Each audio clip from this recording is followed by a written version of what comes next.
Pino naman! Palagan! Ang kalaban natin dito mga Lodibas, yung babae mahilig sa beer. Si Guinevere. Pagkalaban nyo isang Guinevere, first kill lang kunin nyo. Eto nga pala. Bin! Ang emblem na gamit ko dito, hindi ko siya naban. Kasi nga, hindi ako yung magbaban. Sabi ko na din sa kampi ko, kaso hindi nila binan. Kaya eto, nakatapat ko na yan. Ganito lang gagawin nyo dyan. Sa early, kahit papano, kaya mong lumamang sa early. Okay? Kasi harasin mo siya ng ganyan. First kill, kamay-kamayin mo. Bawasan mo lang. Pipigilan mo mag-level 4. Kasi ang power spike niyan, sa level 4, dun kanya pwedeng may tumba. Dito ang ginawa ko, high risk, high blood. Magic ka na lang. High blood, hindi reward. Kasi nga, natumba tayo. Pero dito, tatlo na sila ya. Ano nang gagawin mo dyan pag tatlo? Magic ka na lang. Pero syempre, hindi pwede walang bawi. Abang ka sa bus kasi may padating na biyaya, brrrr! Kinamay. Tumba. Ang isang Guinevere, hindi pwede walang bawi. Pag wala siya, siyempre mag-plating ka na. Linisin ang kapaligiran. Pumaldo ka na dyan. Tas sabi ko dito, Hanso, bigyan natin. Kahit hindi natin matumba, bawasan lang natin. No, pauwiin. Ang kaso ayaw niya. Ang sabi niya, item daw muna. Okay lang, walang problema. Tas dito ka na, tira ka lang ng second skill, naka-inspire ka na. Brrrr! Kinamay. Matatalo na Natalo na tayo. Ayun ang sinasabi ko sa inyo. Pero syempre, brrrr! Kinamay.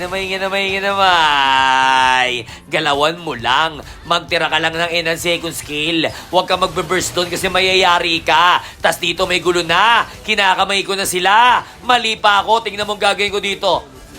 Pindot Gaming! Dapat initutok yung skill nyo. Huwag lang basta pindot ya. Pero syempre, alam ko nandiyan siya. Ang aabulin natin to. Yung asawa ni Cecilion niya. Kinamay. Tumba! Ang isa Carmila ya. Sinitan, gumugusto pa. Ay, pumunta ka na. Brrrr! Kinamay. Tandaan nyo, Lollipops. Ang Julian, pag nakalapit sa malalambot yan, yari ka na dyan, tas tore ka na. Linisin ang kapaligiran, tore-tore ka lang. Yan ang importante sa mahalaga na matumba. Tas dito makakakita ka na naman ng high risk, high blood. Pinasok ko na yung kinamay. Magic ka na lang, wala na. Kinamay mo nga, pero lumipad ka. Kita mo? Tore-tore lang ako ya. Tas dito, papaputukin mo to. Para pumutok, pok! Wala nang shield ya. Siyempre babalik ka na. Wala nang shield Prayo mo na yung tore ya. Hayaan mo sila magkagulo dyan. Dito ka lang, tas kamay mo na. Brrrr! Kinamay.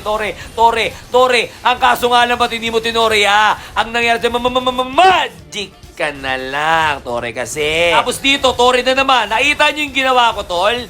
Nilinis ko yung kapaligiran. Hayaan ko sila magulo. Tas dito, mahanap lang ako ng tiyempo. Ayan na. Kinamay na. Nag-burst na. Ang kaso nga lang, mabubuhay na yung kasama nila. Siyempre, uuwi ka na. Papalag ka dyan, may ulti yung Odette ya. Yari ka dyan, tapos eto tumalon na. Si Guinevere, yung baba, Amaterasu, Tiramisu, I miss you. Tumba ka pre. Eto, yan sinasabi ko sa iyo Pag lumilipat ka, wala na, papel ka na kay Julian niya pag nakapitan ka. Nakita nyo ba ilang tore ang binutas ko ya? Tapos sabi ko dito, bot kayo. Tapusin ko, tap. Eto na. Nakalista na. Sinulat pa. Sinasabi ko sa inyo, tol, nagkagulo na doon. Siyempre, i-clear mo na to. Eto yung sinasabi ko sa inyo, hindi bawat oras, bawat araw, bawat taon, bawat lumipas na araw na hindi ka na niya gusto. Aray ko. Hindi. Dapat ang lagi mong iprayo yung segue. Kasi nga, makakatulong sa iyan. Kita mo, yung ginawa nila, tumba 4, magagawa mo lang to kapag yung makampi mo, hindi nagpapaubos. Kaya pag ganitong sitwasyon,